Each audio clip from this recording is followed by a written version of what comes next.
We grow when we give. We grow when we give. We grow when we give. Nosotros crecemos cuando damos. We grow when we give. 与えるとき、成長する。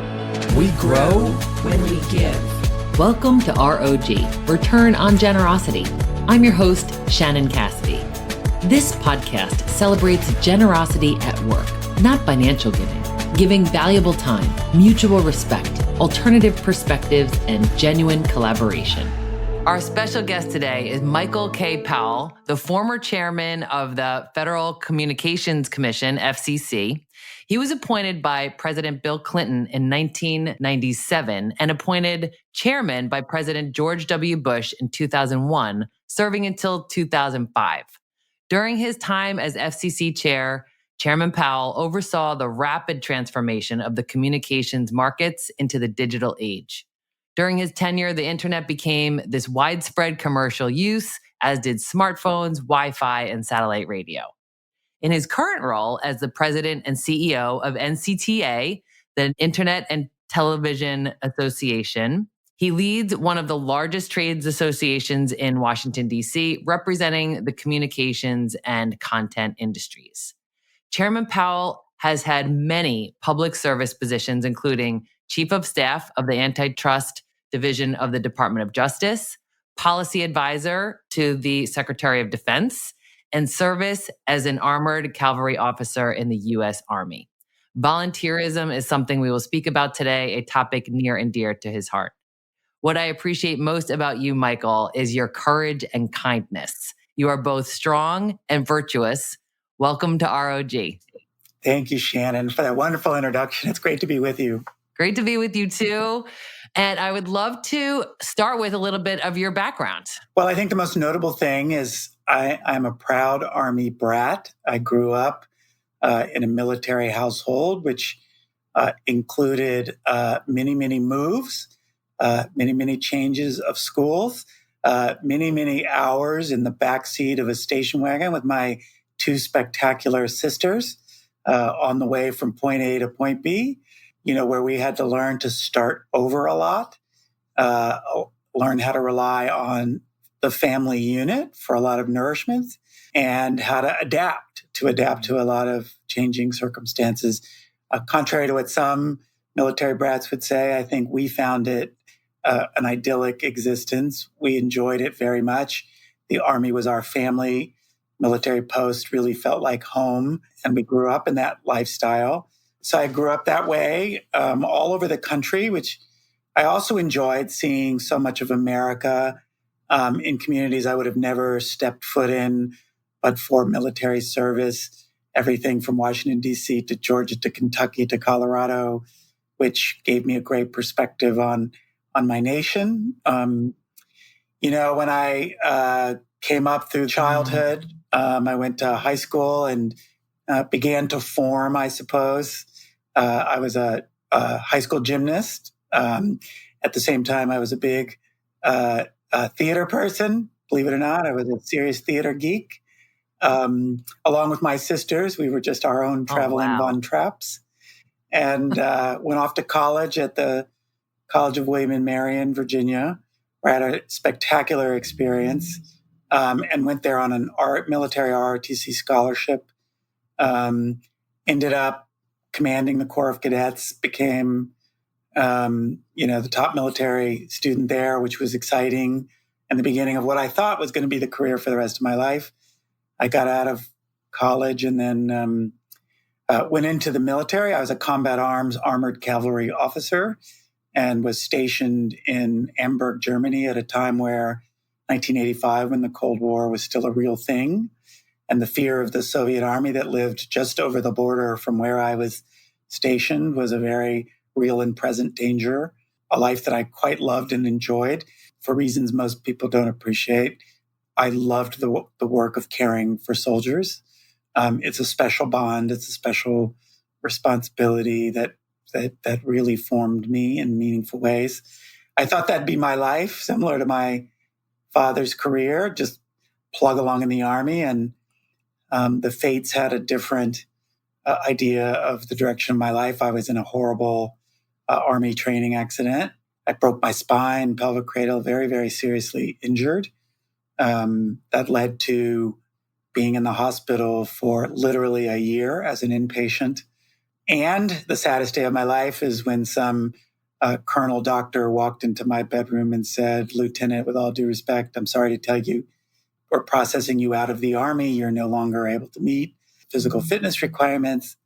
Absolutely catastrophic news to me. Not only was it what I wanted to be in the way that I wanted to be it, I had deep family history. This was what I was supposed to do. And suddenly you found yourself back to square one, wondering what comes next. But, we get up off the floor, and what came next was I left the Army and a year later got out of the hospital. It's a whole nother great story. But 4 months later, married my college best friend, who has been my wife now for 35, almost 36 years. Oh my gosh, congratulations. Thank you. Went to work at the Defense Department for a little while as a civilian in the policy shop doing U.S.-Japan relationships for the Secretary of Defense, at that time, Dick Cheney. Decided to go to law school, went to Georgetown, had a wonderful experience, graduated, went to clerk on the United States Court of Appeals, the D.C. Circuit, for a phenomenal mentor who to this day is one of my dearest friends, and had a good career in a law firm on the way to the Justice Department, where somehow, some way, somebody found me and said, "Hey, why don't you let us appoint you to the Federal Communication Commission?" Oh, why not? Off I went, to my great surprise, as a young 34-year-old. 3 years later, a different president of a different party said, "Hey, why don't you now be the chairman and lead this agency?" Which is one of the greatest honors of my life, for the men and women, 2,000 men and women of the Federal Communication Commission who work hard on behalf of the American public every day. It was really the best job I've ever held. Did that, left in 2005, bummed around doing interesting things, private equity, and a bunch of stuff. But ultimately, my phone rang, another one of those unexpected, "Hey, why don't you come run NCTA?" Well, sure, let's go do that. So here I am. I've been here as the president and CEO of NCTA for 12, going on 13 years, longest job I've ever held. Exciting at the intersection of technology, media, and society, and trying to figure out how does public policy respond to those things, not only technologically and legally, but morally and ethically, is an amazingly privileged thing to work on in a world of the internet and AI and 5G and 10G cable networks. So I find it very rewarding. So I hope that wasn't too long-winded. Not even close. And listeners, I will put links to several of these things in the show notes because it's just too much for us to dig into right now. But just on that point of the privilege, which is also a heavy, I don't want to say burden, but it's a big responsibility that you have both at the FCC and the NCTA. What can you share with us about what that feels like to be in a position of influence over something that really affects all of humanity? Yeah, I would key off the first thing you said about privilege first. I was raised in a family that venerated public service.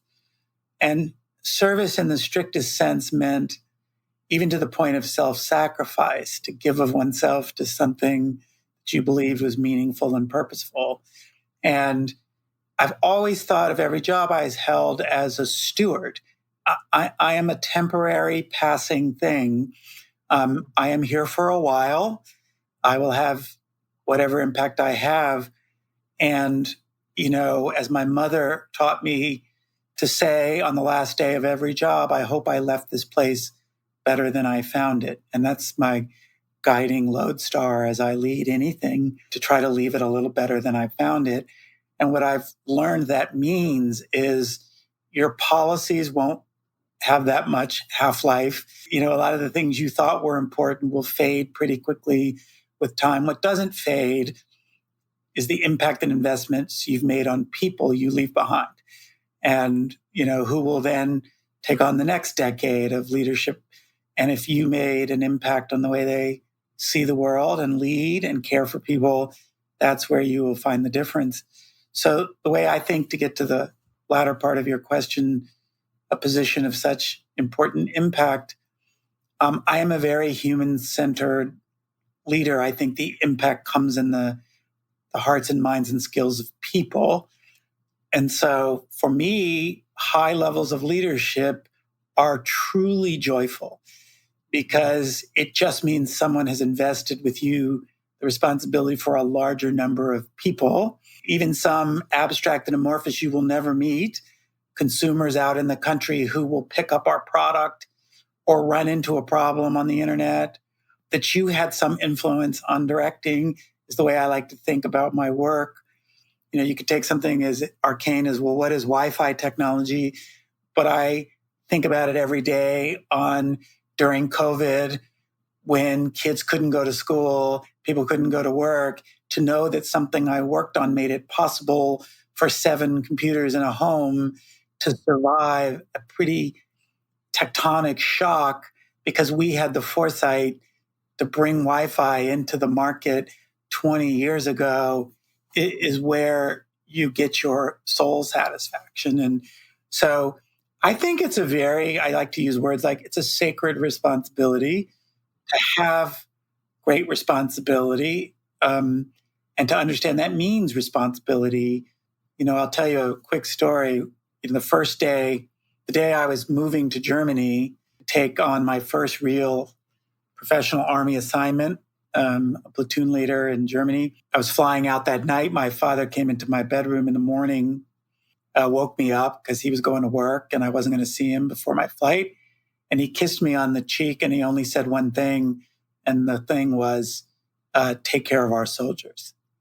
At the end of the day, if there was one message he was going to leave me with, it's you will have the responsibility not only for the performance, but the life. And in the Army, that means life, right? My mistakes could kill somebody. So we took very seriously caring for those we lead. So it kind of feels like that to me. Absolutely. Thank you for that. And then everything I'm hearing you say is resonant of generous leadership. And I want to dig into that a little more. But before we do, just want to talk to you about or hear you share more about the take care of our soldiers. When your father said that to you, and I would also love to talk more about him.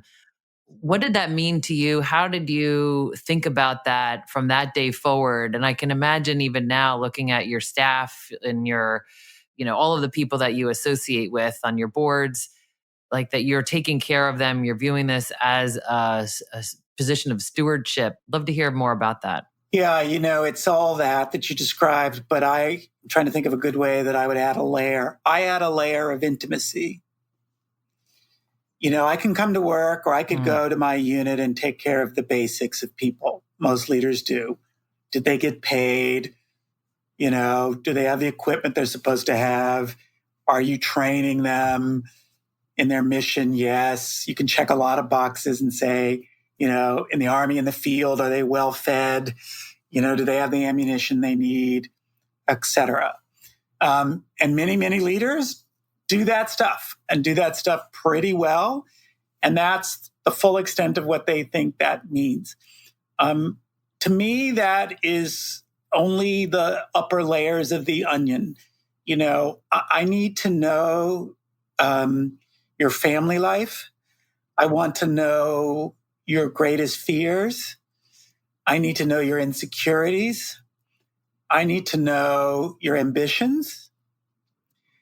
I need to know, and not in a data collecting way, I need to steward to those human things that get the best out of you or will result in the worst of you. I really do believe the things that cause people to perform brilliantly or really poorly, there's a huge middle layer, which I'm ignoring for the moment, has nothing to do with the blocking and tackling of work life. It has to do with where you are in your own heart and soul at a given moment in time. And, when I was a young lieutenant, there were many nights, I would realize a soldier was financially struggling. And what he was hiding is he didn't know how to balance a checkbook. Why would he? He's 17 years old. He came from Harlem. He's never had a checkbook. He's never had money. He wasn't raised in a family that taught financial responsibility. He doesn't know what debt is. He thinks if he has checks, he has money, but he doesn't. Is it my job to teach him financial? Well, in my opinion, yes, it is. Because he's worrying about it, he's scared about it, and he's coming to work, and this is what's on his mind while you're asking him to carry a gun. And he doesn't understand why he's in debt. I would have to get behind that curtain and say, with a moment of vulnerability, do you not understand how this works? And get them to say, sir, I'm really sorry. I don't. I said, okay, meet me in my office after work and let's start working on it. And I don't care what time it is. Maybe at 10 o'clock tonight, we're going to do that. Or an hour before we meet in the morning. I spend many a night, soldiers are young and they're often from environments. This is the first responsibility they've ever had. In the Army, you'd get called at midnight. Your soldier's drunk downtown, causing trouble. They've arrested him. You got dressed and went to get them and tried to understand what happened. Before you punished them, you tried to understand what was going on with them. So I guess I would call it this intimacy layer without being intrusive to somebody, but being open to, I'm here to sit with you, walk with you, not just talk at you. And it sounds like you're taking personal responsibility for helping that individual grow as a human, as a person, in whatever way. And in some ways it's, just their awareness of how life operates, or it might be an interpersonal issue, or, and maybe it's a mental health challenge that they're experiencing, whatever it is, but you're noticing there's something, and then you're caring to ask that next question and to spend that extra time. And I like the word intimacy. I also heard you say vulnerability, of just, being willing to have those conversations that are uncomfortable, right? We don't want to be wrong and we don't want to not know how to do something. But if you're recognizing that there is a gap there, you're willing to get in there with them. And there's some other dimensions to it. It's sort of like, I start from this viewpoint. Every life has worth. Every employee, every soldier, every colleague has worth. Every soldier or colleague has a desire to grow. And there are various versions of growth. Some are very ambitious. Some are relatively stable. But no one wants to sit still. Everybody wants to evolve. So what's your role in helping them grow and evolve? Everybody has basic needs. How's my health? One of the things I discovered in COVID as a leader who had to lead remotely and worry about a disease. And I also am in the board of a hospital. So I took a keen interest. I realized that the degree of health-related suffering that complicates employees' daily lives is way higher than we think. There's never a moment in my office where someone doesn't have a cancer diagnosis. Never. If you don't know that, it's because you're not paying attention. Somebody does. Somebody's dealing with a condition, a disease. Someone's dealing with mental suffering, which is really endemic in this country. And you have to be willing to look out for those things and understand, you can't pay attention because you're scared to death right now about actually dying. It's hard to really motivate yourself to write that memo. And not be distracted by, this real threat you are experiencing. So I've gotten a little bolder in ministering to people's health and wellness needs. What are you doing? How do you do it?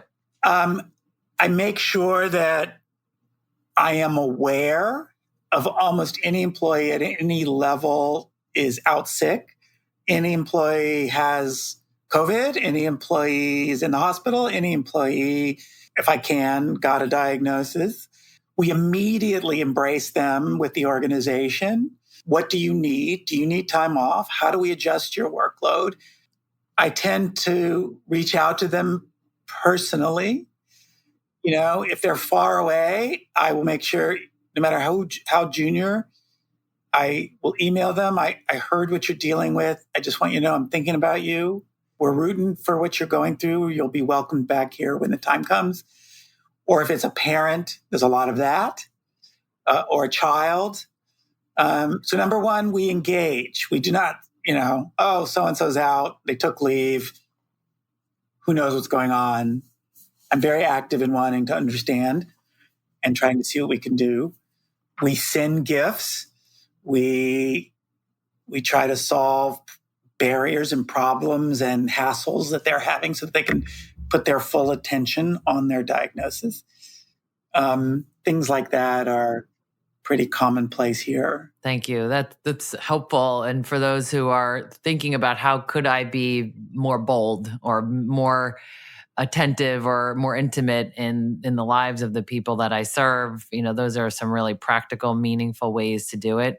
And to do it your way, whatever way that is for you as a leader. But the point is, I think, to notice and to get involved, take action and know that you're reaching out, your text, your notes, your caring and your flexibility and seeing them for whatever they're going through. I mean, that just means so much to people to be seen and cared for. And two other things, if you don't mind me adding. One is I really believe the methods of demonstration of care matter. So I think the power of a note that's written by your own hand is radically different than an email. Even during COVID, I started a practice of I would write a note to anyone on their birthday. But because we weren't together, I couldn't walk down and hand them a note. So instead of just emailing them, I hand wrote the note, scanned it, and put it in the email. So that they would know that I sat down and picked up my pen and wrote about them. And the power of that is way stronger than you emailed them or you texted them. So it's really important to be intentional about the way you create moments for people. The one caveat that I've tried to throw in is you have to be very careful. You can be intrusive. Some of this stuff is none of your business. Some people are open to it. Some people are not. And so I don't want to say, hey, you just go barging in people's office, say, hey, I heard you have cancer. Let's talk about it. That would be a mistake. But I've learned and practiced very carefully over my career how to do that in a thoughtful, soft, accessible way that I find people respond to and feel that they can be open with me about. Thank you. That's really helpful guidance. In the ways, the methods and the thoughtfulness and reading the responses that you're getting and being open to feedback. It sounds like you're really open to whatever kind of response you're getting as a way to modify your approach. So what this is all boiling up to, and maybe that's just because the lens I look at everything through is generosity. So I'd love to hear your thought leadership on just what is this and why does it matter in leadership? Yeah, when you first approached me, I thought, oh, generosity. It's not a word you hear all the time. But in some ways, it's just another beautiful statement of the way I would have addressed it, which is other-centeredness and selflessness. I mean, I think the very definition of a true leader, if you said pick one value out of all the values, you could write down on a piece of paper, what do you think is the indispensable value of leadership? I would say it is to be selfless, to be willing to sacrifice for the good of others, to be willing to give without expecting something in return, because the beauty is in the giving, in the caring, in the no strings attached, style of offering. And then from there, I think I'm a big believer in frames. If you look at your world through that kind of frame, all kinds of things start flowering for you in your visual field as to the way you should be today, the way you should do this project, the way you should do the new strategic plan, the way everything you do, you can reflect on what would be the generous way to do this, the selfless way to do this. Do I need to write that section, or does somebody need a stretch opportunity and they would be thrilled if I would walk down and say, hey, I'm going to give you a chance to write it instead of me? Normally I would write it. I would say, what, I'm going to there's this young woman in my office I think has a lot of potential. She's eager. I've had my eye on her. I'm going to surprise her. And I'm going to walk down and say, I'm going to give you something to do. You won't be the final voice on it, but I know you're anxious to grow. Write this for me. Let's see what you come up with. You're being generous. I think one thing that's underutilized, and I think it's really important as a leader, particularly as you you age and gray, generosity is the sharing of your knowledge and experience in a selfless way. And what I mean by that is what I find people do generally as they develop knowledge and expertise is they hoard it in order to advance their own value. So, most leaders, I don't know if it's most, but a lot of leaders I know, they lead in a way that makes them indispensable, right? Because they're the only ones who really know how to do this, really the only ones who've had this experience, really the only ones. And, we used to say in the Army, the cemeteries are filled with indispensable men. I have the theory that my goal as a leader is to actually steadily make myself dispensable. I will know it's time to leave when I think my work here is I have nothing more to offer. They could do this in their sleep because I've given them in the most generous way I can everything I ever learned. I try to be really generous with my experience and my knowledge. So we have a couple rules. My assistant who's been with me for 25 years knows the young person 25 calls and has the courage to say, is there any chance I could get 15 minutes with Michael to talk about my career choices? The answer is always yes. We are very, very generous with coaching. Like anybody wants to come in my office to talk about something they are struggling with, the answer is always yes. I told Judy this isn't something we think about. The answer is yes. It's just when. It's not if, it's just when. We'll do it. And I have a huge stream of people that come through here regularly for no other purpose that they just want to talk something out with me. And I'm a 60-year-old now, moving forward, I gain no greater pleasure, joy, and satisfaction than someone whose brighter days are ahead of them want to come seek my experience on what to watch out for, and they don't want anything but that, and I don't want anything from them in return. It's an amazingly joyful practice. I do that with my own employees, which they all know. Today I had a long session with the woman who cleans our office about her life and what she was doing. I think they all know anyone can come in here any day of the week and have that conversation if they want to. And I do it with young people. I do it with midlife career people. I just need some advice. Doors open. Anything I learned, I'm willing to give to you. That's incredible. Something I'm hearing in a lot of what you're saying, Michael, is around identity. Like early on when you were talking about the disappointment and the tragedy that happened to you in the training where you were no longer in the Army. You were a lieutenant in the Army and you had that identity that had to shift, right? And then you were just talking about being of service, and it sounds like you have this identity of being selfless and a steward. I want to be a steward. And when you really think about that, you find opportunities to be a steward. It's kind of like any other identity that we have. So I'm just hearing you like kind of coach us on that, because even just what you just shared about being available to people who want to talk with you, learn from you, grow with you, that you're, for many people, their challenge is time. I don't have time. Nobody really has time, but you make time because this is important to you, because you see yourself as a steward, right? This is my job. My job is to pour all the value that I've got out into this place and then, find another place to be a steward. So talk to me just about identity. Yeah, that's a good question. I think somewhat regrettably, I think particularly in American culture, we have a strong sense of identity as being derived almost exclusively from your work.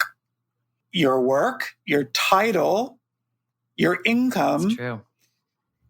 In kind of the pretense of a meritocracy that truly, really probably isn't one in any true sense of the word, but we convince ourselves that it is. The world is driven much more by randomness and luck than meritocracy. I wouldn't be where I was, but for a whole bunch of very fortunate coincidences, in addition to having some talent. A lot of talent never comes to fruition because the luck turned a different way for them. So I live with that belief. One of the things I started learning after my tragic experience, when my identity, you've said it well, was literally ripped from me.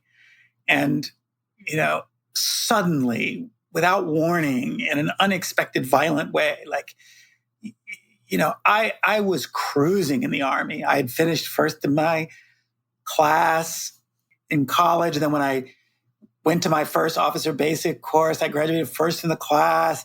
I got the most plum assignment.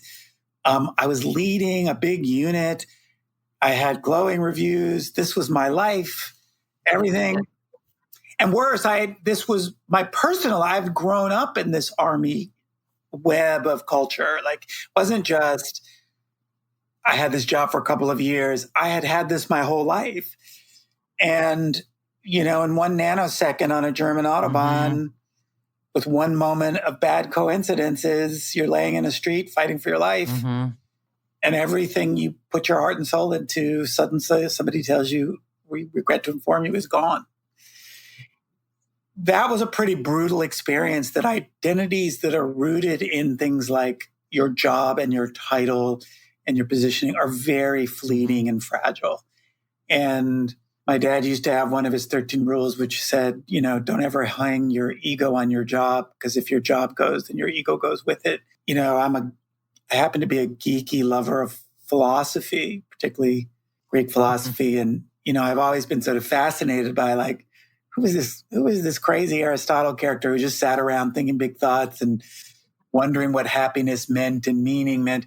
But what struck me about it was the idea that perfecting yourself as a human is a job. And to do it well is to create identity that is very distinct and separated from anything you're applying that identity to at any given moment. So I just start with the who is Michael, right? And who does Michael want to be known as? When I die, what do I want them to say about Michael? Is the way I order my identity. Do I want them to think I'm kind? Well, if I do, then am I behaving kindly? Am I leading with kindness? If no one's going to say that about me if I'm not really that person. If I want them to say he was open and compassionate to people, well, am I open and compassionate to people? If I wanted them to say I was a good family man, well, was I? Did my sons get the best of, you start measuring yourself horizontally instead of vertically. Like, vertically is, I got this job, I got this title, I got this. And I've been fortunate that I got that stuff too. But I have to say, as I get older, I almost giggle how irrelevant I think most of that stuff is. I mean, I'm really grateful I got to be chairman of the FCC and I lead this place. And don't get me wrong, lots of psychic satisfaction comes from those things. But I almost giggle about how unimportant they are now to what I think I've become. The pride I have in what I've become is quite unrelated to any job or any amount of money. And I like that. And I try to teach young people to chase that. It's found in your character development. It's found in your moral compass. It's found in how you walk through the world and interact with other human beings in a way that affects lives, theirs and yours, in a productive, healthy way. And divorcing your identity from work also lets you deal with your inevitable decline. I'm on the phone a lot with 60-year-old friends who are dealing with the harsh reality that they're on the downs, no matter how hungry they are still. They are not the hot rockets anymore. We are on the, I've learned to be okay with this. There comes a moment where you're not the first call people are making anymore. There's a generation of people coming behind. It's a merry-go-round. You get one ride, and you have to make the most of that ride. But when you divorce your identity from your work, then you can take that ride more holistically and more emotionally effectively, because the decline of work isn't the decline of you. In fact, I think the older you are, the more you're a sage, the more you're wise, the more you have experience. The good part of you actually gets better while this work part is declining. And then it's sort of, what do you do with that good stuff? I have to say one last thing. I think I am busy and I don't have any time is the biggest BS excuse on planet Earth. It's a lie. People are not as busy as they pretend to be. We have invented a culture. If I meet a friend in Washington and say, how's it going? The answer is always, oh, I'm so busy. I'm so busy. And you're like, really? What's it busy with? Einstein at 27 wrote 3 laws of physics in an afternoon. And we act like we're busy because we did 3 things today. I really reject the culture of false busyness and productivity. And you have enough time for anything that matters. The issue is what you've decided matters. Exactly. Preach. Yes, absolutely. Well, in your father's eulogy, which will be in the show notes as well, because it's so magnificent, you shared so many valuable and meaningful sentiments. You spoke about this difference between resume virtues and eulogy virtues. And I'm hearing you reference that right now, where you were talking about how we can emulate character and be good and really be like exactly what you're saying. Identify with the role that you're playing, not with the job that you have. And I do hear people say, if I say, oh, tell me about yourself, we immediately talk about what we do for as an occupation. So you reference that these resume virtues versus eulogy virtues and living for the, what will be said for me when I'm gone. And I think that's a really important thing for us to think about. Yeah, it's I should be clear. These were not original terms to me. I read about them in the most phenomenal book called The Road to Character by David Brooks. These are David Brooks's constructs. And they, sometimes you stumble on something that changes you in an instant. And this book and this framing changed everything for me. What David is saying is, we teach you about the treadmill and you're running this race, and we're very aggressively taught to strive kind of in an economic utilitarian way, collecting jelly beans and how many, jobs and titles and accolades, and you're striving and you're networking and connecting, and the society tells you this is the path to fame and fortune and health and well-being. And what we find out is the best way to test this is that what people are going to want to talk about you when you've breathed your last day on earth? And when you go to a funeral, and I think funerals are an amazing preserve of human activity that's still quite moving and communal, this is not what we talk about. We do not quote somebody's GPA. We do not quote what their salary was. This guy was amazing. He made $1 billion. That's not what they talk about. Those last moments on your bed, what you're craving for and remembering, I guarantee you will not be that stock trade you didn't make. Your thoughts will be turning to your mother, to your family, to your friends, to the meaningful relationships in your life. And so David said, look, there are these virtues that are these meritocratic virtues that you're loading up your resume with and you've been aggressively trained to pursue. But in a way, they're a false siren call. They will never fulfill you. They will never bring you that soul nourishing peacefulness you're craving. That will only be found in the eulogy virtues. And most human beings don't come to them till very late. In their 70s and 80s, it suddenly dawns on them: kindness, compassion, humility, caring, love are the secrets to life. And if this is true, which it seems to be, why aren't we teaching people to develop these values and virtues the same way we're teaching kids to build their resumes? Why aren't we teaching them ways to build their characters? And why aren't we willing to say these things and be this person in the world now? Age 21, let's start now. I'll tell you a funny way it started. I started to experiment with this was particularly for men, I have to tell you, right? We're friends, boyfriends are like, we talk this, but boys as friends of each other have a very hard time being emotional. And, a friend said this to me once about like, boys never say anything to each other. I said, this is tricky. I'm going to start saying, I love you to my best friend. See what happens. I had one friend who did this, and I felt it was always at first odd, but then amazingly wonderful. So from that moment on, I started for my dearest friends. If we hung up on the phone, I said, hey, great talking to you. I'll talk to you next week. I love you. And it would be like, well, oh. And then it didn't take long before, hey, man, it's great to talk to you. I love you too. It is the simplest joy of my life that I have friends that say, I love you to me. And I say to them, just like I say to my wife or sister or mother. And that creates an intimacy and a love and a caring that's really special. Like, why start doing that when you're an old grandpa? Yes, yes. Oh, I love that. And talking about Say It Now, there's a movement called Say It Now, which is the like, why wait till the eulogy to tell the people that you love how much you love them and why you love them. And I really want to perpetuate that more. So it's something else we can hold each other accountable for.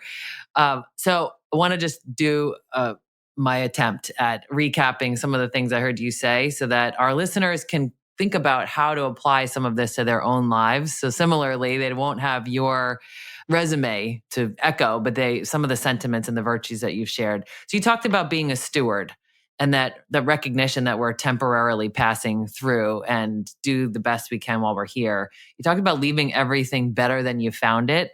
And that's everything from a hotel room to a conference room. Be human-centered, put humans at the center of it all, that being attentive, taking care of the soldiers. How are we doing that in our own work and lives? How are we taking care of the individuals who are taking care of the mission and the work? And that adding that layer of intimacy, what does that look like in our own style and our own lives? And then you talked about the methods of caring, how we can consider, is it a handwritten note? Is it stopping by? Is it dropping off a gift? Is it sending them a text? What is it that we could do that would be thoughtful and connecting and generous to others? And then you said, give without strings attached. And I mean, that is the ROG philosophy of, we're not giving so that we can get, but as you described, there's so much value that the giver receives from making that contribution. And then you talked about sharing knowledge and experience willingly and generously. And then leaving us with the who am I and who do I want to be, and deciding to make choices that model that way of being now and not waiting. Anything you would add to that, Michael? One, you're a great summarizer. That was excellent. Look, I would say we're all in pursuit in our limited time on earth. What's a good life? Aristotle described it well. What is a good life? And are you on a path to have one is important. And, two other quick things, in Buddhist philosophy, everyone you see is suffering. There's no human person who isn't struggling with something, and you can go to them and help. And I love this great quote from a Buddhist who was asked, why are you happy all the time? And he said, because I don't care what happens, meaning I have a degree of just equanimity about the world. What happens, happens, and I can cope with any of it. If you summed it all up, I think that's what love is. So beautiful. And it's the 13th rule. Thank you. Right? Perpetual optimism, force multiplier. As the general would say. Oh my gosh. Michael, thank you for who you are and for sharing that with us today. Shannon, thank you. It's been a joy. Good to be with you. Thanks for listening to ROG, Return on Generosity Podcast. Please help us grow by subscribing and reviewing us on your favorite podcast player. And for more information, visit bridgebetween.com. We grow when we give. 우리는 나누면서 성숙합니다. We grow when we give. On rayonne quand on donne. We grow when we give.